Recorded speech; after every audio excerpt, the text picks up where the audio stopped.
you'd like to learn how to get your chainsaw to cut that fast, watch to the end of this video. Hello friends, Jerry Rosa here in the Rosa String Works workshop. However, we're not going to be working on instruments today. We've got something a little different for you.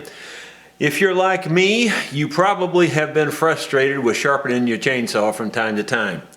I've got some techniques here that are different than I've seen on the internet. I've seen a couple of variations of some of it on the internet, but I thought you would maybe get a kick out of this and learn how to guarantee sharpen your blade where it's going to work for you. This will give you the very best results for a home, I'm not talking about a professional. I mean, these guys that are professionals that do this for a living, they've got better techniques and they got better tools and they know how to do it better than me. Okay, I'm not in that class, but I'm talking about for the weekend warrior or the guy like me who does cut a lot of firewood. I mean, I cut a ton of firewood every year for private use.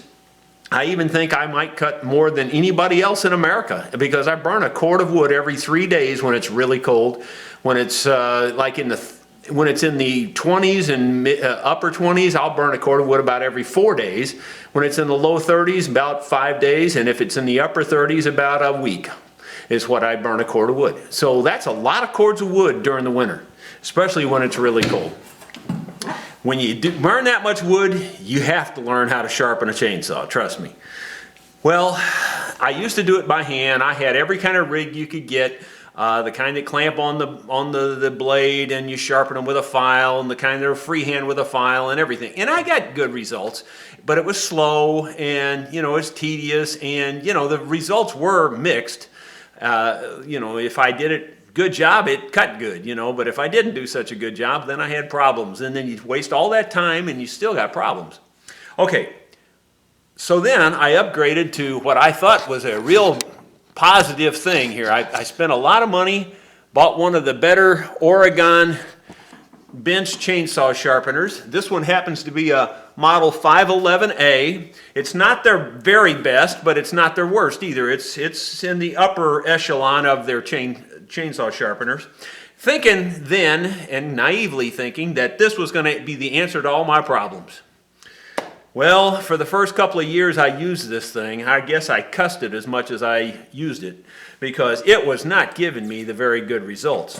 I followed the directions implicitly and went back to the directions on multiple occasions thinking I must have missed something because, well, for one thing, when you turn the blade to cut the other side, it doesn't cut them the same length. One side will cut shorter than the other, and I've adjusted for that many times, and I can't get it right no matter what I do. Secondly, it leaves burrs on here, and especially when you're cutting on the opposite side of the chain. We're going to start with this thing set up just like the book says to set it up. And just for your information, the tilt back here, the tilt back on the back here, I've got it set at 60 degrees. This angle here for the blade, I have it set at 30 degrees. I'm using a 372 XP chainsaw by Husqvarna, which is about a 70-something cc chainsaw, 71, 72 cc chainsaw, and which is a pretty big homeowner chainsaw. It's would probably be considered light by logger standards, but it's a pretty good size chainsaw for a homeowner. And it's a 24-inch bar, and it's got plenty of power, and with a brand new chain on it, it cuts like greased lightning. Well, I've been trying to get that brand new chain cut forever, and I think I've gotten pretty darn close to it with these techniques. I will just tell you, some of these techniques could be considered dangerous by a lot of people. The manufacturer will tell you it's not their way to do it, all that. Their book says don't worry about those burrs that it leaves on here, it doesn't cause a problem. Well, I'm here to tell you they cause a problem. So here's how we do it. We're going to get started. I'm going to cut the chain. I'm going to cut the teeth on this side, the near side of the chain to me. I'm going to cut those teeth first. And you'll notice the blade is rotating like this. It's rotating this direction. And when it cuts these teeth, it's pulling into the point of the tooth. And that's great on this side. You don't have to do anything unique on this side. I've got it set at, as I said, at 30 degrees. I have the depth stop set already. I have the length of tooth set here already. And the only other thing that I do in addition to that is I check the length of the teeth on this side to see, and just right now this one's almost exactly 300,000. The other side is a little bit longer. It's 305 thousandths or something.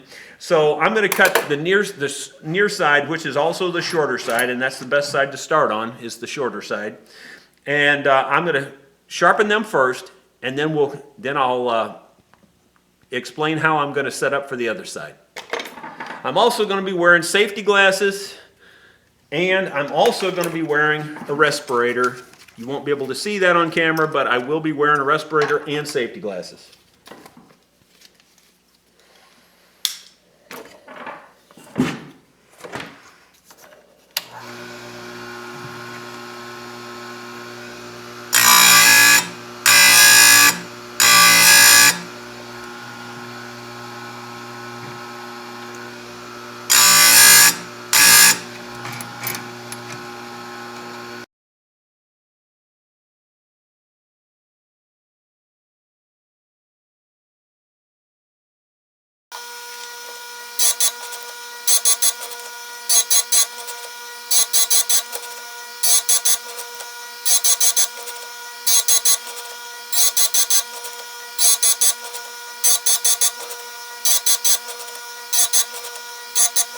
A lot of guys mark the tooth they start on and that type of thing. I never bothered to do that because when you get back around, you can tell when you quit cutting. I mean, you just can tell.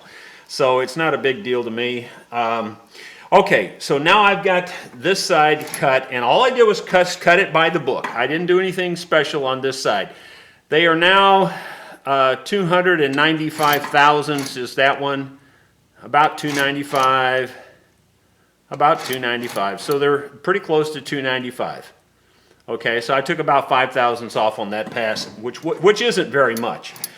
Okay, so now on the other side, looks like they're about 305. So I'm going to have to, or 3, but they're 3 or more. So yeah, 305. Okay, so we're going to take a little bit more off the other side. Now we'll turn this around to the other 30 degrees. And you would think that's all you'd have to do, and just lock them in here and start cutting the other side.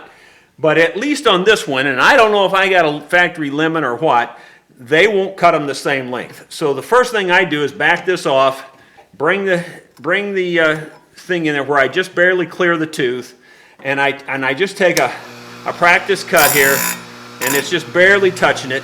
So I just ease it forward a little bit. Just barely cutting it, ease it forward a little bit more. Took a little bit more off at that time. Now I'm going to just check the length of that tooth. That looks like it's going to be about the right length. Now you would think, well, that's all you have to do. Well, no, that's not all you have to do. If you notice, the blade is still turning this way. When we were cutting the other side, the blade was pulling into the point of the tooth. Now it's pulling away from the point of the tooth. And you think, well, what's the big deal? Well, I'm sure you've noticed when it pulls away from the point of that tooth, it pulls a great big burr out. And that great big burr, according to the directions, isn't supposed to cause a problem. Well, it does. And these burrs on top also cause problems. I'm going to show you how to deal with both of these burr issues now, and then you'll have much, much, much better results. Okay, the first thing I'm going to do, you also notice that when I pull this chain up tight to the stop, I put my finger on here to make sure that I always get it in. I push down to make sure I always get it locked in the exact same place every time. I push down, okay? The next thing I'm going to do, and here is the hack. I'm going to take this drill, and I'm going to widen the length here so you can see what I'm doing. And I'm going to connect the drill into the bolt here. This is a hex drive right here, and it fits the hex drive in the motor on the blade. And I'm going to spin this blade, and this is just turning the normal direction for the drill. I'm going to spin it up as fast as I can spin it up, and then and this makes the blade turn the opposite way it normally turns. And I'm going to spin it up as fast as I can spin it up, then I'm going to flip the switch on. Pull it out. and flip the switch on. Okay? Now this, believe it or not, is actually spinning in the opposite direction that it normally spins. Evidence of that is you'll see the sparks shooting out on this side over here. Watch. Okay? Now that's part, right there is part of the thing that you would say is not safe because it's blowing the sparks towards you. But like I said, I'm wearing a respirator and I'm wearing safety glasses and I just deal with it. But now it's pulling into the point and you don't get the burr.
Okay, I went around a few more cuts than I needed to just to make sure that I was all the way around the blade.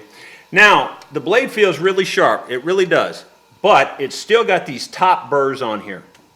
I might just add, there's more to sharpening these things than what I'm showing you here. In other words, you've got to get these raker teeth to the right height. That's the little tooth in front of the cutter.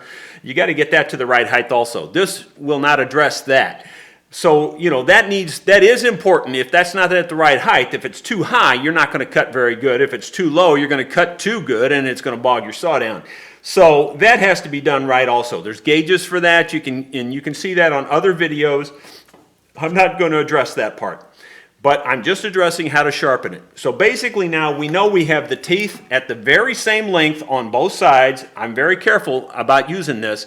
This is very important, is getting those teeth the same length. If they're not the same length, you're just going to be cutting in a circle. That's why your blade will cut in a curve like that even when it's sharp. Sometimes if it's just dull on one side, it'll cut to the sharp side and you know, drag the dull, and it'll cut like that also. But it can do that even when the blade is perfectly sharp because one tooth is longer than the other. Okay, now we've got the teeth exactly the same length, we've got them exactly the same angle, everything's cool, but we have this little tiny burr right on top still. And you may think, and according to the directions, that doesn't matter. Well, it does matter. If you want to get it to cut like a brand new blade, all you got to do is take that little burr off. And the way I take it off, and I normally do it I have a big woodworking vise. It's real long and flat, but I'm just going to do it right here since I've got the camera set up. And what I do is I put on my safety glasses and I put on my respirator. I'm not going to put the respirator on for this first one so I can demonstrate how to do it. And I just turn on my Dremel tool with a little grinding bit. It's just a tiny little grinder, and I just work right on the top of the cutter, just very lightly.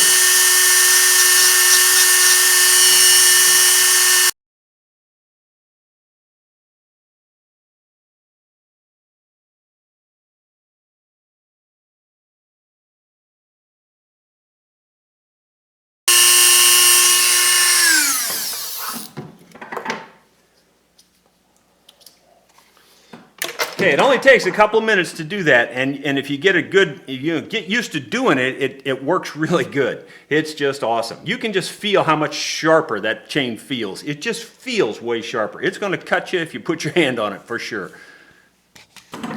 Well, I sincerely hope you found this video helpful. Like I said, I used to just almost loathe using this thing when I first got it because it just wasn't producing the results. Once I started using the calipers to get the teeth the exact right length, and once I started spinning this the other direction on the other side of the teeth so that the blade is always pulling into the point, that's the key, it's pulling into the point, and you know, it gets rid of that extra burr on the outside. And then I started taking those little burrs off the top. everything changed. It's just like cutting with a brand new blade. It really is. Thanks for watching. Please give me a thumbs up and click the subscribe button because we have lots of things going on this channel. Thank you very much.